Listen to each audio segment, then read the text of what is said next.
Welcome to Spoiler Free, where the needs of the many outweigh the needs of the few, or the choices of one. Choices of One is the latest Star Wars novel by Timothy Zahn, detailing the continuation of the events that took place in Allegiance, to the point that they will very likely be considered a duology in timelines to come. All of our protagonists, Rebel, Imperial, or otherwise, from Allegiance make a return in this novel, along with several other classic Zahn anti-heroes. But is it any good?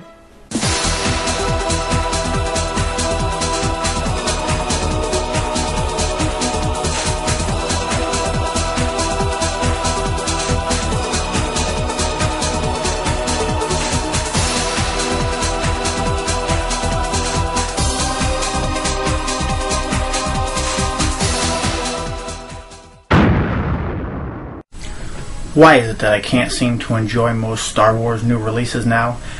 I found Conviction to be a complete waste of time, Red Harvest a concept fail, The Old Republic Deception too short to really live up, and Allies, well, you know how that went.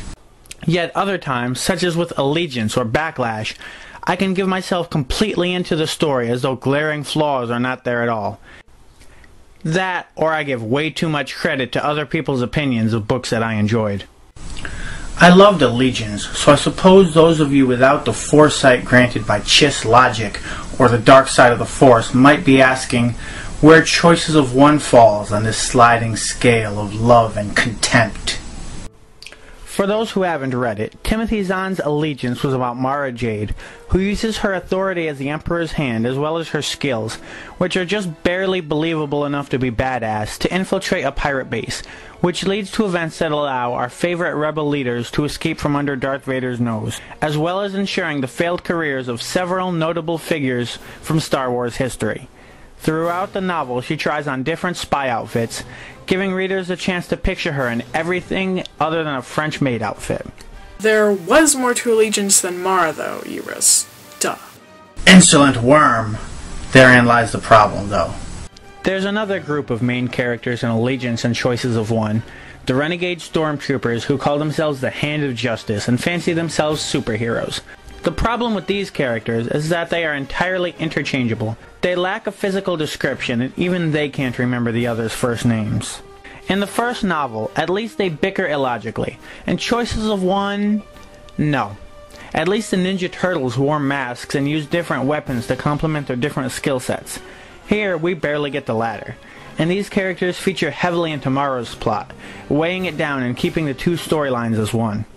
Keeping a Mara Jade plotline with characters who know and are somewhat friends with Han Solo, Chewbacca, and Luke Skywalker is about as problematic as you imagine.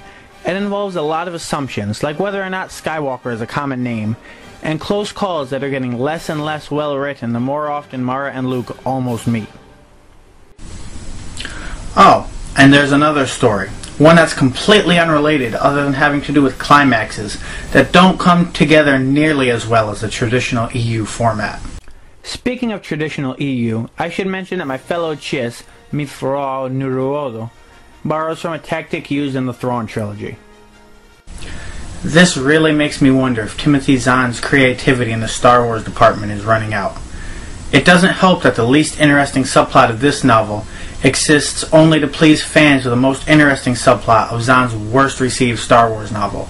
It takes a special kind of talent to make people nostalgic for Outbound Flight. Perhaps if he's having creativity issues, which would make sense given the MacGuffins asking people to find other MacGuffins for them, he can maintain the continuity of his own novels, right? Well, continuity with the rank scale is played nearly as poorly here as if it were in a 20-year-old Kevin J. Anderson novel. Gilad Palayon captained an Acclamator-class starship, the predecessors to the Imperator Star Destroyer, before Luke Skywalker and Mara Jade were born. Voss Park had a captaincy at about the same time, and a Grand Admiral is several degrees higher than even the most senior captain. These are all facts that Choices of One chooses to conveniently ignore, although the latter can arguably be justified in canon. Speaking of ranks, suddenly Mara Jade is a brilliant lightsaber practitioner that has Luke in awe at her mastery as she performs force feats with no fear of failure or difficulty. You know, the Mara Jade, who is only a very rudimentary Force user and heir to the Empire and the other books leading up to Vision of the Future. As far as Choices of One is concerned, she's a Jedi Master, in addition to transforming from a rogue to a DPSer. I don't simply mean Zahn's favorite characters being overpowered, though they are. What I mainly mean is that almost nobody else has two brain cells to rub together. This is fairly indicative of Star Wars novels in general. Other than the chosen few, everybody else is an idiot. Considering the mental facilities of characters such as Mara Jade, Gilad Pellaeon, and Thrawn, however, this is just all the more glaring and deficient. Two positives in this regard, however: a big bad that Thrawn can't just hand-wave away, and Thrawn's master tactics actually involve something fairly conventional, rather than the above hand-waving. I say this as a positive for a believable novel, but one of the things that most allowed me to put up with what Outbound Flight called a plot was some of Thrawn's sheer badassery. Where do this novel's strengths lie?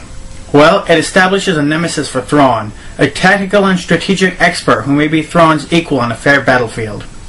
The alien warlord Nuso Esva plays the role of chess master for most of the novel, consistently several steps ahead of most players. Thankfully, the Rebel Alliance has a group of glorious bastards ready to deploy in the case of just such an emergency. The Justice of Lord Eurus declares that Choices of One is an enjoyable novel, but there's just not as much passion and dark power in it as its predecessor, Allegiance. Or, in the case of Mara Jade, there's too much heart and not enough Sith discipline. I command anybody that read Allegiance and either wanted more of the same or demanded resolution to read Choices of One. It also fits neatly with Hand of Thrawn, but in a manner that one who enjoys one will enjoy the references to the other.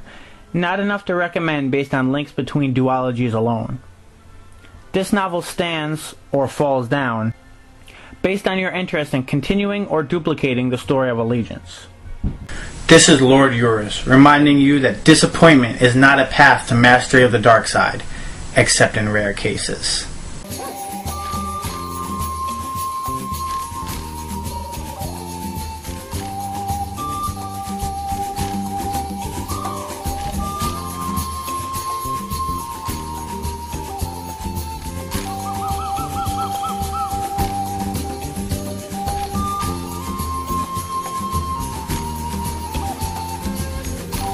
Purpose that created us, purpose that connects us, purpose that pulls us, that guides us, that drives us. It is purpose that defines, purpose that binds us. We are here because of you, Mr. Anderson. We're here to take from you what you tried to take from us.